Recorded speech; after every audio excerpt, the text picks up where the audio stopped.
I've taken permission from the client to share his story, and also to give add-ons in terms of value.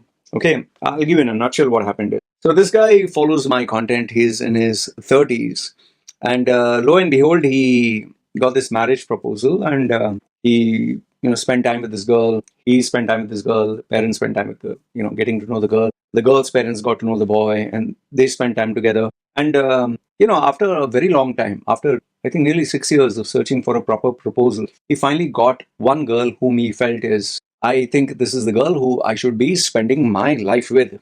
Okay, but but the poor fellow, I mean, he got cold feet, and his engagement was coming up, and he got cold feet, and he was very afraid. It's happening. It's happening in another few days. And why did he get cold feet is because apparently he saw some of my videos where I tell people don't get married, unless you have money, and unless you're responsible, and unless you're mature. And then on top of that, you have the great role model of all young men, Andrew Tatti G, and tame those bitches, and you marry those women, and keep them in their place. And so because of this alpha male, sigma male, simp, and so many other videos and podcasts, and totally confused. He is totally confused. And on top of that, he also told me that successful people, they don't just have one female; there are many females. Warren Buffett has two. Elon Musk has more than that.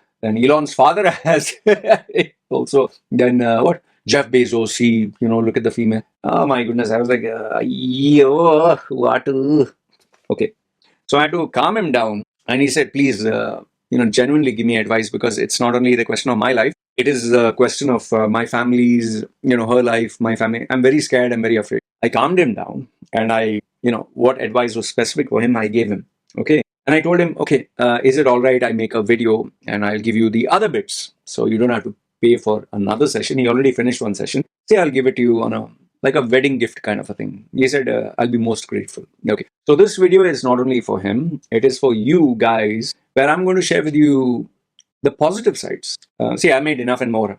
Caution. If you don't have money, don't get married. If you are not mature, don't get married. Don't ruin the girl's life. Don't ruin the guy's life, and live in is safe for him. So in this video, I'm not doing it just to keep the client happy or just trying to fake it. I'm giving you actual factual bits which I think you should know about. And I think towards the ending of this video, I'll give you the most important point. Okay, I'll save it for the last point. I've written down some of the points. Now, see, what I've stated before holds strong. I'm not going to change it and say, no, ignore that. No, marriage is a responsibility. That is a given. It is not a romantic, sweep you off your feet. I'll make love to you from morning to night, and your mouth will be here, and my mouth will be there, and your tongue will be here. And I will put this in my mouth, and you put that in your mouth.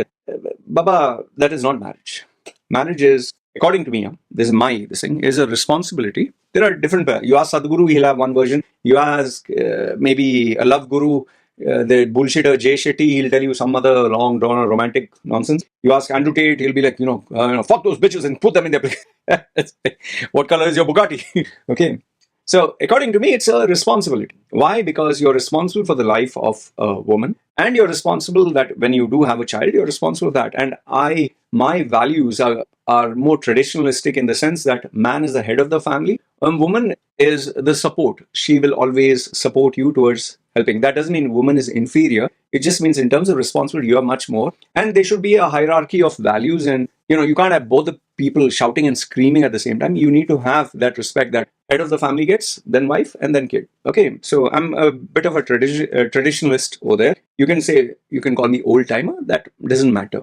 Okay, so I've been on the other side of the spectrum where Andrew Tate was. In fact, people who have known me for when I started full-time coaching in a large format from the age of 36 onwards, people who would come to my seminar or come to my talk, I would tell them straight off, like, marriage, seriously, this is people who know me from Dubai, and I'm saying it openly. I should tell them marriage is like a mistake, and you shouldn't get married. You should enjoy with different women, not have children, have fun. Openly as to say. People ask me, don't you believe in a bond family? Why you want to limit yourself? And I would say, yeah, if you're married, you're married. I would be diplomatic there, but I strongly believed you should not get married. You should enjoy. You should have multiple women. Why do you want to limit yourself to, so much of variety? And I was getting, even though I was married at that time with my third wife, was enjoying with so many other ladies behind her back. Okay. And I told them, why do you want to have a kid, man? There's no guarantee the kid will look after you. I was that kind of a guy. So imagine the shocker when people meet me after now, 15 years, and they're like, what the hell happened to you, man? You were lecturing us in this. And some people who are married, ha ha ha, Loy, you are lecturing us.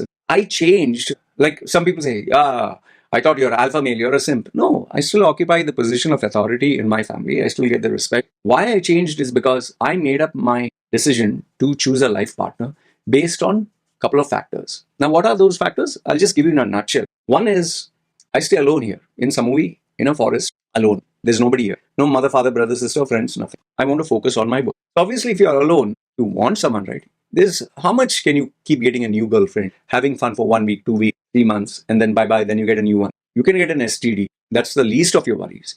You can get someone who is that can be toxic. You can get someone who's a mistake. Who wants that drama? As you get older, you want peace of mind. So I was alone. I wanted someone who I felt that I could relate to, and I didn't have to chase. Whether it was for sex, which was there once a while. I was not crazy about sex because I stopped taking testosterone, stopped being that bodybuilder. I was now more on just work, and sex was there, but it was not that crazy. Yes, I would enjoy romance. I would enjoy a good time. But there were limitations, obviously, because I was in Thailand. So the person would have to speak good English. And if the person was well versed in English, well, they would have expensive tastes, which was another limitation. So finding the right person was a challenge. And then, I didn't want to keep changing partners. So I wanted someone for me. And obviously, the values should match. If I don't smoke, don't drink, don't go out, I don't want her to smoke, drink, or go out. Okay. So all that came into mind. And if you've seen my previous videos, you would know how did I go about. You can just type in the search, Loy Machedo, divorce, first divorce, second divorce, third divorce, and then finally, or Loy Machedo, how did I get married, or Loy Machedo, how did I choose my Thai wife. Finally, I don't want to get into that because it's a long drawn out story after 5,000 profiles and me 100 of them and then going down to 6 and finally getting one, and one cheated me of all the money, and then I got this one by sheer accident. I just met her and asked her, you want to marry, yes or no? All that is Loy Machedo. How did I find my Thai wife, or Loy Machedo? You can type my wife's name, Nitni Parnakun, marriage. Okay, fine. So now, after getting married all this while, now I think it has been 8-9 years. How has it changed? See, like I said, responsibility is always the first thing. It has made me more mature. Okay, how more mature? In terms of money, I'll tell you this, day and night. Even if I get a $10,000 client or 20,000, or even if I get a $100, okay, or even let's say $49 for an email, I'll always value that, and I'll always think it's me, it's my wife, it's a kid, plus future, plus other expenses. So you always think. Before it was like, I got another client, yay! I got another $500, yay! $1,000. Keep buying, keep spending. You keep thinking in a very mature fashion. That impulsiveness is still there. The passion for gadgets and all that is still there. Gaming is still there, but it is not as bad as it was before. Because before, remember, man, I would, just on a single day, sometimes I would go and purchase like $2,000 worth of books, CDs, DVDs, mentorship programs. I would spend money like mad, as if there's no tomorrow. I wouldn't mind spending more. Okay, so that has stopped. The focus has been saving. The amount of savings that I have today, I never had in my entire life. Okay, I know this is cliche, but hear me out. Okay, you need to hear this. Impulsiveness got controlled. Before, I would have lightning temper. For those who knew me from those days, I would use fuck and this and that and bad words and bitch, and I would lose my cool and blast people and all that. Today, much more patient. Why? Because I have a small little daughter, and every time my daughter comes, she drives me nuts sometimes.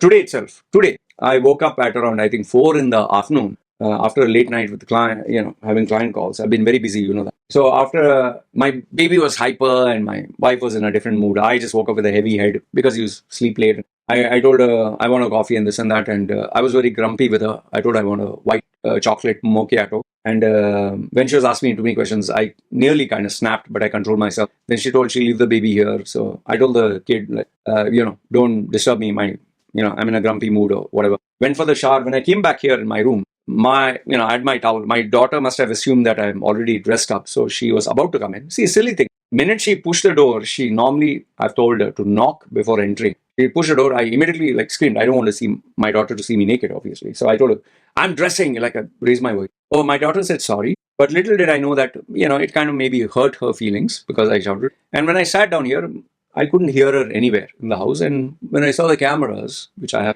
saw her playing with the dog down. So I was under the impression, okay, she's keeping herself busy. I still have to drink my coffee. I will just check my mails and everything. And by the time my wife came, bought my coffee, okay, did a little bit of shopping. And my wife didn't say anything. Daughter didn't say anything. Then as I drank the coffee, relax. I called my wifey in and I told her the incident that I was dressing up and I shouted, saying, that is why the daughter, my baby was playing with the dog. I said, why? What happened? She told me the baby never goes and plays with the dog just so long, and that also alone. She was afraid and she felt hurt that maybe you shouted at her. So I thought maybe you're angry with her or something. I said, no, no, no, I was not angry. I was just dressing up. And then she brought my daughter in and she said, see, Papa was dressing up. You should knock before coming in. Oh, I'm sorry. And Papa's not angry. And then, I kind of, where is the chocolate is here?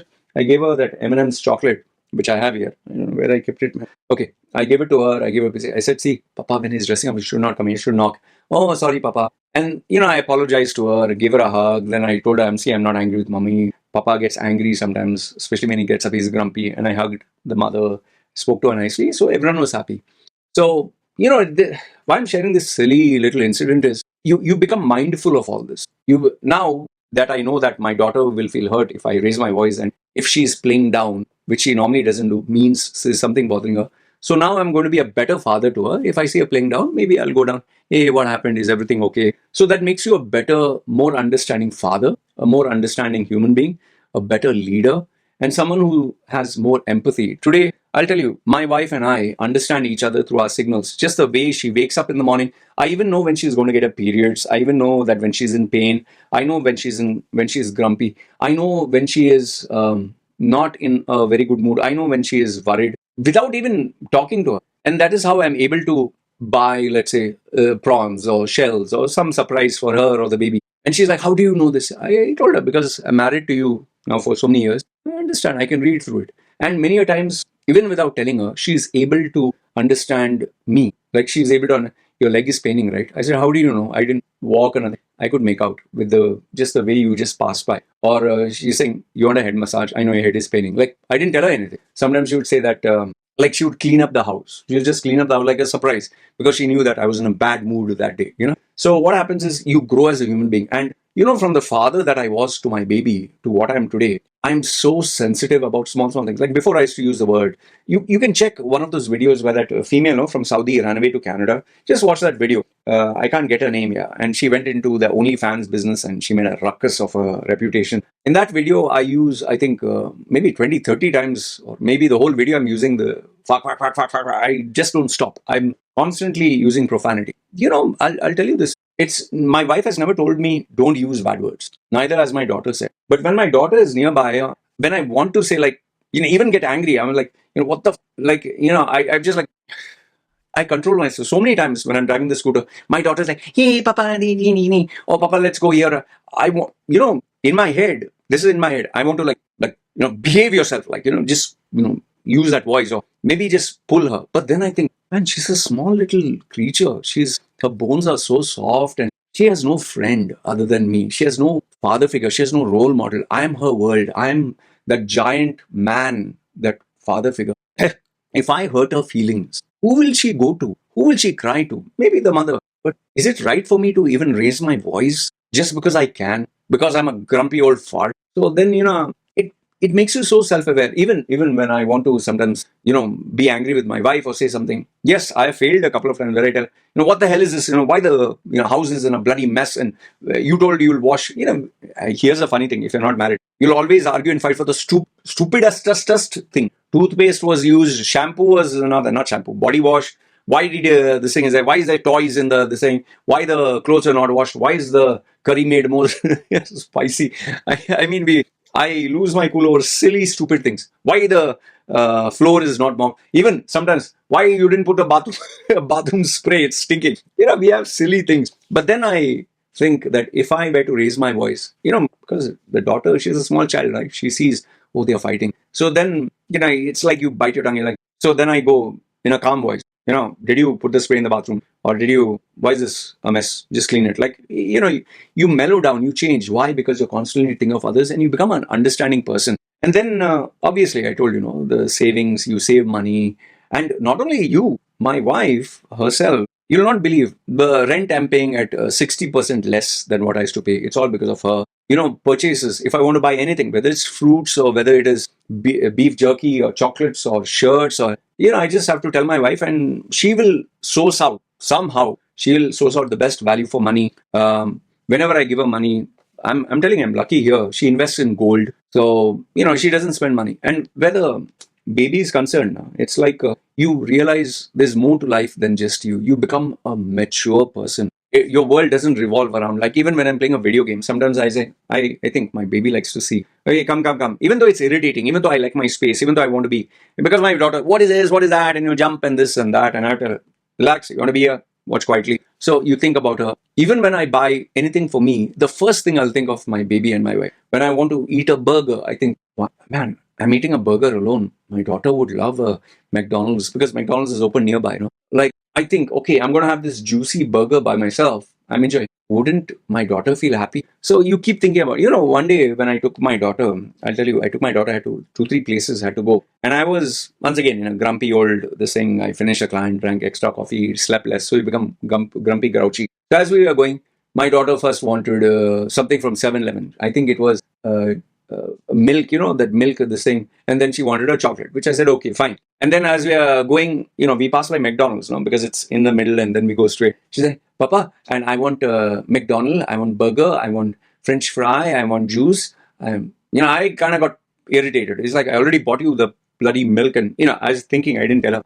I bought you the this and that. And I even bought you like a snack that you wanted to, sometimes, you become stupid when you're grumpy and grouchy. So I don't want to keep buying her everything. And then I was like, we'll see. You already have enough to eat. And my daughter, she said, okay, Papa. She didn't, insist nothing. That is how my daughter is. And then as we are passing by, there's a big C. It's like a shopping mall on the opposite side. And there is a donut shop. Okay, Dunkin' Donuts. So not Dunkin' Donuts, a crispy donuts or whatever the name is. I forgot now. So as we were passing, Papa, I like chocolate donut. Her favorite is chocolate donut. And I was like, again getting irritated. You want a bloody burger and a this and a juice and a fries and this I bought. And so I was like, no need. No need to have a donut. Today I bought you enough. Okay. Because it's not that I'm stingy. It's, every day I buy for her. So as we were driving, suddenly the thought came back of my head. It's like, boss, Loy, you have that other side that talks to you. When you are small, how many chocolates you like? How many ice creams you ate? How many donuts? Who does she have? Who? It really asked me, like, I zone out, which is dangerous when you're driving. I zoned out, and who does this small little creature have other than you? The small girl. Who will she ask? Will she ask her neighbor? Will she ask him? My wife doesn't know. You have all the money, and this is how you act. That also for this small little creature. And what does she want? She wants a chocolate donut. I was like, remember it was opposite side, so I had to go slow and then I had to look back and then I came in the middle, then I took a U-turn and my daughter immediately was able to sense it. Papa, going for donut, going for donut. I didn't tell her, but she knew. I kept quiet. I got the donut. I was still grumpy, by the way. Okay, I got the box of 4. They give us only for me, which is normally delivery. It's supposed to be 6 or 9, which gets wasted. So 4 is ideal. But they give it to me because of my daughter. Okay, so I took the 4 donuts, still grumpy. Then I went out and she said, Papa, can I eat now? I said, no eating now. You'll make a mess on the scooter and all that. Keep it there. So we started going. And remember now McDonald's is coming up. Okay. So she was like, as we are approaching nearby, my daughter's very sorry. Papa, don't forget burger, French fry, and I'm hungry, Papa. I said, no, we're not going to eat that. I already bought you donut. My daughter didn't say anything. Okay, I was a little loud, I think, because I was done. Then when I saw that McDonald's, that M, that arc, I was like, boss, you ate your burgers when you were small. When you're small, nobody gave you.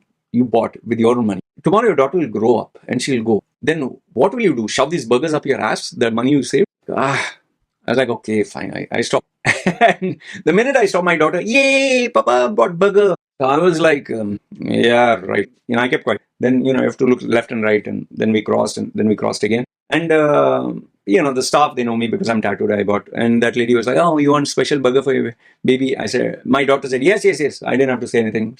She wanted a toy, which I didn't buy that because there are too many toys now. When she said, that K-pop. By the way, my daughter knows K-pop songs. Who's K-pop? She knows the names. She's already 7 years old. And she sings. She was howling and all that. I was like, what the hell are you howling for? And I couldn't understand it until by accident because she sees from my account, right? There was a K-pop demon a cappella song or something like that. And they all are singing different songs without music. And my daughter was singing, howling the same thing. I was like, that is what you are howling like mad. And she knows their names. I was like, what the bloody hell, man? She's only 7. And she knows all this shit. Anyway, that's beside the point. So I was like, so she wanted some K-pop characters. I said, no, listen, I'm bought you here for burger. You eat that burger and this and that. She got the burger. She got the ice cream. Ice cream was a bonus. Okay. She got all that. I was still grumpy. Okay, fine. Then we went in the scooter. Then as we went straight down, obviously I had to go to the market, buy the daily shopping. Don't mind. I'm just giving you how family life is. So there when I went, once again my daughter, guess what? Now she wants a fried chicken leg. They cook, no? There's Thai people, they just fry the leg. She already has a burger. She already has what she bought from 7. There I told her, see, listen, now stop, okay? I bought you all these things and you want chicken now. She said, chicken for a night. No, you learn to manage to eat whatever. So there I had to put my foot down and I said, no. My daughter didn't complain. But then, suddenly I realized I bought so many things for my daughter. I bought so many things for myself. Shopping, cheese and this and that, Australian cheese and whatever. And even though I give my wife pocket money and even though I take care of my wife, I thought to myself, what about my wifey? Who's there to buy for her? Nobody. She doesn't have a boyfriend. She doesn't have friends. She doesn't have a family. Okay, I give her money. But wouldn't she be happy if I bought something for her? So I ended up buying a little bit of prawns and a little bit of shells. She likes. Now, after that, we went home and, my daughter always, whenever I buy something, she tells, Mom, ma, ma, ma is mother in Thai. And she told, ma, ma, ma, Papa in Thai. Papa bought this, Papa bought that. So my wife didn't say anything. She took everything very good, very good. And she took this thing. And when I gave her the shell and prawns, she was like, oh, thank you. And she gave me a kiss and, everyone's happy. Now, I'm not sharing this to tell you that I'm an amazing father or I'm such a great man. I'm pretty sure all of you do much more than this. Okay. The point I'm trying to make here is you see how many times I almost lost my cool. I could be grumpy, grouchy, but I calmed myself down. This was not there before. You saw how I was able to think if my daughter didn't have this, who will she go? That understanding, that tolerance, that, thinking in her shoes. And then not only my baby, but then I thought, what about my wife? So that has made me a better human being. So this is all because of marriage. See, and it's not, hugging, smooching, kissing, and making passionate love. That is not love. The love is when you don't say anything, but you're constantly thinking. Like, I'll tell you this, you'll be very surprised to know. Sometimes I sit full night to speak to my clients. So by the time it is 6 in the morning, I'm like absolutely kind of drowsy and I want to sleep. But then I realize 6:30 in the morning, this you only get in the morning. There's one lady, maybe one day I'll make a video. She sells sweet pork, okay, pork mince, made nicely, barbecue, okay, with sticky rice. You don't get it in the evening, you don't get anywhere. And she's the only person my daughter likes. Now, even though I'm sleepy and it's time for me to crash, I think my daughter will be happy because she loves this. She loves it more than eggs, more than broccoli, more than whatever she eats. So I make it a point to drive all the way, get it, bring it here, and then go to sleep. And why do I do that? Not because my daughter should say, Papa, number one, and all that. My daughter feels happy. And then when I get up in the morning or afternoon, whatever, my wife obviously prods her to say this. Papa, thank you. You bought pork for me. And then she comes and says, Papa, I love you. And, I'm grumpy that I'm in the morning. Okay, fine, whatever. But you kind of understand what I'm saying. This makes you a better human being. And to this date, I've had a few client offers. Come down. We will go meet at Bangkok. Expenses on me. I'll pay for a contract in terms of mentoring, whatever. And I refuse to go. Why? Because I want to be with. I don't want to eat alone. If I go Burger King or I go expensive, Pizza Hut has opened here. I want them to be with. Why should I enjoy everything by myself? Who is there for them? So I've not gone for any holiday. I don't think of having fun without them. I would rather have them go alone and me work, which anyway I prefer, rather than me go alone and they don't have any. So these are the points. Now remember, I told you that I'll give you the most important point at the end. This, if you forget everything else I said before and you remember this one thing, this will be a game changer. And what is it? And I say this from my heart. This is not to convince you to get married. I'm just telling you facts. There are a lot of things that I may not share on YouTube. Okay. And this is some of them. There have been, in these 8-9 years, there have been times where I really was about to die in the hospital. Really was about to die. Health was weak. Immune system was weak. Low blood count. I never told anyone. There were a couple of times where problems became so things that I don't wish to share. But they were too much to bear. No solution in sight. And I didn't know how I would get through day 1 to day 2. Sometimes, you just don't have answers. You just think maybe better to die. Seriously, you think better I don't live here. I don't undertake this stress. But you know what makes you go on? What gives you the guts, the courage, the capacity to say, no, I'm going to fight on. I'm not going to give up. I'm not going to let myself die. No, I'm going to fight death. It's the thought that if I'm not there, who will my wife have? Nobody. She'll have nobody. But she'll go back to her family and she'll be a burden for everyone. And she will live the rest of her life as a widow. She'll not get married because of my baby. Because she knows no man will ever love that baby like the way I do. And then bigger than that is, who will be the father figure for me? She will not have a father who gives her the things that I give. I'm telling you, my daughter doesn't live a typical Thai life. She lives like a foreigner every day, every single day. I get her something, take care of her, buy whatever it is, like food. Means I don't pamper or spoil her, but stuff that which are premium. Like if she was a normal Thai girl, maybe she would just have rice and curry. I give her, like, you understand what I'm saying. Whether it's chocolates, whether it's premium chocolates or whatever, or toys or whatever. I just think to myself, if I'm not there tomorrow, who's going to hug her? In fact, when my daughter was there in the village, she used to see the other two girls, my wife's sisters' kids, hugging the father. My daughter used to stand there. She wanted to hug that man because it's uncle. But they would say, no, don't touch my papa. Where is your papa? My daughter would be sad, cry with my wife. So I want to be that father figure, the role model for her. And that makes me a better, stronger, more capable man. That is called being. It's not the muscles, it's not the money, it's the character. So in conclusion, it's not that I'm trying to convince you to get married, but I'm telling you this. If you have a woman who you can call your best friend, and if you truly love and care for that woman, remember, not sexually, passionately, not her showing her ass or boobs, a beautiful face, and all that gimmick bullshit that Andrew Tate and his answer, oh, she is, doing this work for me, massaging me, or she is cleaning my car, and, I'm the man, and one is cooking and feeding me. No, that's childish nonsense. Someone who you respect. When you get that, no, it's the greatest gift. Greatest gift. Today, the joy that I feel when I'm able to eat with them or see that they're happy, or even wishing me good morning in the morning, or even giving a hug. I'm not saying it's magical, but it feels amazing to know that there's someone who loves you, someone who truly cares, someone who's on your team that will vouch for you, that is even prepared to take a bullet, and you, in turn, as a man, will do this. I'll tell you the biggest one which I give, when you want to give up, when life has no meaning, when you're wondering, is there any purpose? The day you get a woman who you love and who truly loves you, you get a kid, your own, who you deeply care, you're unstoppable. And that is the greatest gift of marriage, and I'm being a husband and a father, and how it is. So I hope this gave you a little bit of insights. And if today I'm a better man, it's all because of these. That's all I can. Anyway, enough of big talk. Feel free, comment down below. Let me know your thoughts. I'd love to hear from you. Okay, you guys take care.